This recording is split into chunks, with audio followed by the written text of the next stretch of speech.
Este é um tema, redes neurais e métodos de quadrados, que tem surgido ultimamente muita controvérsia, um ou outro. Eu acho que os dois cabem bem da mesma forma, modelos mistos, modelos simétricos. E eu tenho uma historinha aqui para contar que eu nunca evolui bem redes neurais. Mas eu fui fazer uma palestra no Amapá e, coincidentemente, Pinotto estava lá para dar um curso de redes neurais.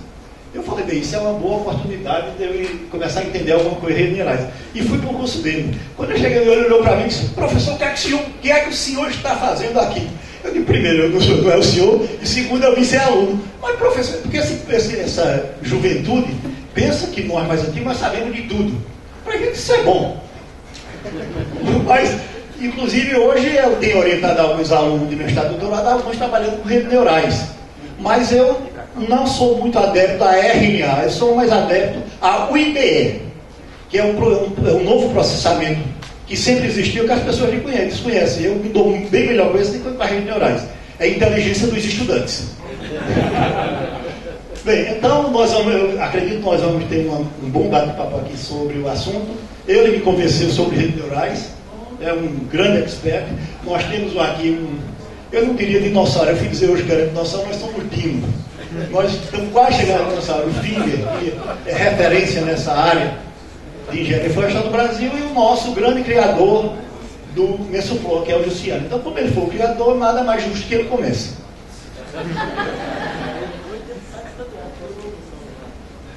Bom, boa tarde. Em primeiro lugar, acho que é importante a gente ressaltar esse modelo aqui desse bate-papo. Eu já escutei ali, fofoca, né, no bate-papo, que eu acho que esse é bem o espírito do Mesoflor. Acho que a ideia é exatamente essa. A gente ter essa oportunidade ímpar de estar aqui com o Fing, estar aqui com o Daniel, estar aqui com o Aleixo, para discutir um tema que, de maneira geral, aqui no Brasil, tem sido muito intenso, que é o uso de redes neurais. Principalmente quando se fala das empresas, né? Várias empresas têm adotado. A gente sabe que existem muitas pessoas que ainda temem ou às vezes não acreditam no processo desse tipo de metodologia. Então é para isso. Em vez de a gente ficar cada um criticando o outro de longe, nas publicações, nos artigos, então vamos parar, vamos ouvir quem que trabalha, quem está sendo intenso nessa área. Vamos dar oportunidade para aquele que tem dúvida, para aquele que não acredita, para aquele que acha que está exagerando, para a gente discutir e ver, olha, é realmente um caminho? É isso mesmo? Se for, então vamos aprofundar nos estudos, vamos nos dedicar. Caso contrário, então, por que nós estamos caminhando nessa direção? Então, esse modelo aqui facilita muito esse tipo de reflexão do que se fosse ao contrário, simplesmente, por exemplo, o Daniel, que ele dá uma palestra. Quer dizer, repetir talvez uma palestra que ele já tem dado pelo Brasil afora, repete essa palestra e a gente continua com algumas dúvidas. Bom, esse assunto, eu diria assim, perto aqui do Daniel, que eu conheço bem, acho que ele realmente hoje, talvez no Brasil, seja a pessoa mais preparada para discutir. No meu caso, eu só sou um usuário, ultimamente pouco. Eu vou só dizer o seguinte, olha, eu considero que nós temos dois extremos muito bem estabelecidos. Nós temos um extremo de uma falta de capacidade de enxergar o seguinte, ó, ciência é para testar coisas novas, para duvidar. E, óbvio, nós estamos falando de mensuração florestal baseada em modelos, e principalmente ao olhar a literatura internacional, a gente sabe que isso, durante todo o tempo, redes, porque nós podemos dizer que da década de redes de 2000 para cá, né? Na nossa área. De 2000 para cá, então é muito recente. Então, é natural você ter pesquisadores que falam, olha, isso aí não funciona, não estou vendo lógica, não estou vendo lógica biológica nesse tipo de método. Onde estão as pressuposições como que eu vou replicar esse seu estudo em outra situação? Como eu vou auditar uma empresa? Isso são dúvidas. Espera aí, eu posso simplesmente definir uma variável como dependente e independente, eu não preciso me preocupar com a forma desse relacionamento. Um vai responder, vai promover a resposta de maneira simples. Quer dizer, esse é um raciocínio que a gente escuta por aí. Por outro lado, principalmente para os mais jovens, quem está começando a pesquisa agora, ou que está começando a área de docência, achar que tudo se resolve com rede. Esse é um outro problema seríssimo. Nós estamos vendo aí inúmeros trabalhos escritos de uma forma que você vê que foi rápido, porque é muito fácil. Se tiver uma base de dados, tiver um bom software, acabou. Você produz ali inúmeros trabalhos com aquela base de dados, com um bom software. Ou seja, variável de entrada, variável de saída, coloca um texto, pronto. E essa é outra coisa que nos preocupa muito, porque nós estamos sendo excelentes usuários, mas é inferência.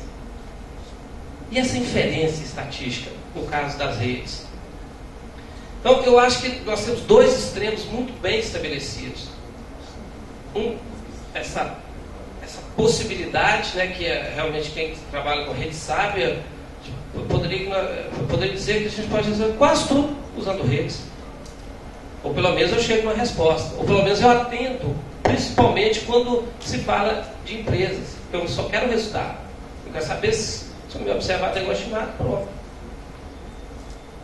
Se eu tenho um banco de dados, eu tenho que conhecer esse banco de dados, eu não tenho dúvida que rede é uma ferramenta poderosíssima para conhecer aquele banco de dados. Agora, aí vem o outro lado. Mas e o fenômeno que está por trás? Se isso não é estudado? Então, eu acho que nós estamos num momento bom para isso. Já ocorreram várias comparações entre regressão e rede, entre menos quadrado e redes neurais. Nós temos vários trabalhos. Acho que a fase, vamos dizer assim, como toda técnica nova, apesar dela, a técnica não ser nova, né, redes, estou falando o uso dela de forma mais intensa, que foi a partir da década de 70, é isso mesmo? 80, 70. Mas eu acho que no nosso caso a coisa já está se assentando. A gente percebe aí que esses trabalhos que foram feitos de forma mais, vamos dizer assim, sem um rigor científico, eles já não estão encontrando muito espaço. Nós já estamos chegando nesse ponto a novidade já passou. E eu acho que agora estabelecer de fato o que nós, da mensuração florestal, queremos fazer com essa ferramenta. Porque os usuários, a empresa, está lá esperando, eles confiam nos nossos estudos. E eles ficam, espera aí, nós vamos mudar os modelos de crescimento e produção? Nós vamos mudar os modelos de crescimento e produção tudo para redes neurais? Nós vamos parar de trabalhar com modelos ipsométricos, com modelos de volume, para trabalhar com redes? Ou nós vamos ter mais uma ferramenta, que eu abro a caixa de ferramentas e escolho o que é necessário para aquela situação? Então, acho que para esse início, a minha mensagem é essa, gente. Acho que nós estamos num momento que eu enxergo de uma certa injustiça, em termos de não acreditar numa ferramenta, e, por outro lado, um certo exagero para aqueles que acreditam demais. Acho que essa é a minha mensagem. Ok?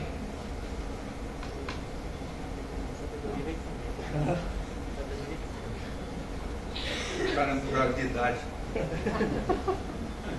Bom, muito obrigado pela oportunidade de estar aqui. A minha fala vai ser na direção que foi conversado hoje de manhã, no que acabou de dizer o professor, de que trata-se de uma ferramenta, a rede neural, assim como os métodos de regressões que a gente utiliza já há muito tempo. A gente deve pensar de que quando nós temos uma variável dendrométrica qualquer e temos uma coleção de dados, o que nós enxergamos desta variável dendrométrica? Nós enxergamos uma nuvem de pontos. Essa nuvem de pontos é decorrente de quê? Dos fatores ambientais que estão interagindo sobre aquele crescimento, sobre aquela planta. Quanto mais heterogêneo for essa distribuição de pontos, maior vai ser o número de fatores em densidades e em quantidades, de forma dinâmica ao longo do tempo, que está interagindo e influenciando aquela grandeza. Então, se a gente tem essa ideia de uma nuvem de pontos, nós vemos que tem uma variabilidade. O segundo passo é o que nós queremos descrever, qual é o resultado que eu preciso ter. Eu preciso inferir sobre aquela grandeza. Muito bem, então, de acordo com essas características dessa nuvem de pontos, eu vou usar ferramentas distintas. Mínimos quadrados ordinários, modelos generalizados, verossimilhança e assim por diante. Então, são todas ferramentas úteis para serem usadas. E hoje, a rede neural. Nós vimos hoje de manhã também que para cada pergunta nós vamos ter uma resposta. Para cada uma dessas condições, do que eu preciso obter, eu vou ter um método de estimação mais adequado. Me lembro de um gráfico que a professora mostrou hoje de manhã sobre curvas de crescimento, altura e idade, e que havia superposição perfeita entre o método de estimativa com os métodos empíricos, ou como é que estava chamando, não era empírico, eu esqueci a palavra, não, exofisiológico, mas os empíricos não, o Calegari deu outro nome agora. Racionais. Esse havia uma superposição perfeita com as estimativas do modelo ectofisiológico. Então a questão é, para que eu vou usar um modelo ectofisiológico se eu tenho a possibilidade de escrevê-lo de forma muito mais simples?